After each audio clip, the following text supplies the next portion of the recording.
At the trial, Andrea immediately confesses to his thievery and the murder of Caderousse. When he is asked to say his name, he reveals that his father is Monsieur de Villefort. The crowd goes wild, Madame Danglars faints, and de Villefort himself chokes and realizes that he is the victim of God's vengeance. The court adjourns.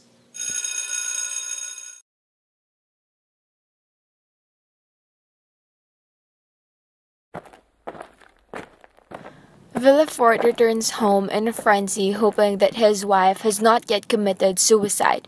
His hopes are in vain, for she dies just as he enters her room.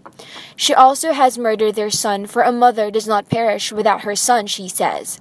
The Abbé Busoni is visiting Noirtier at this moment and finally reveals his true identity to Villefort. Villefort then goes crazy. Monte Cristo questions his deeds, seeing that perhaps with the death of Edouard, he went too far.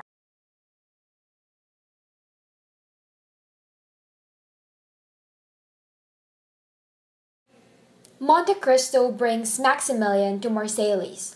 Maximilian visits his father's grave. Monte Cristo visits his father's old home where he finds Mercedes.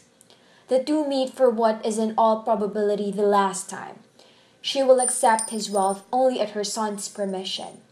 Her son has of course gone to the military. Monte Cristo agrees with his endeavors and believes his to be of a noble heart. Mercedes watches a boat carry her son away. However, she rocks back and forth whispering, "Edmond, Edmond."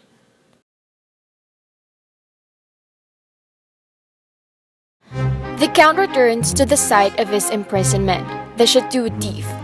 It is now a tourist attraction. The Count remembers vividly being brought to the prison. He is also brought to his old cell, and is recounted the story of his own escape by the prison guide. Monte Cristo was also given Abbé Faria's treatise that the abbé had written in prison. Monte Cristo leaves Marseilles for Italy. Maximilian shall wait for him in Marseilles. Monte Cristo arranges to meet Maximilian in the Isle of Monte Cristo on the 5th of October. When Danglars visits Monte Cristo's firm, Thomson and French, the firm has already been notified of his arrival. Danglars is allowed to retrieve his 5 million francs.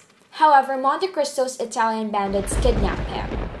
Danglars had heard the story of Albert's kidnapping. Thus, Danglars is not overly worried.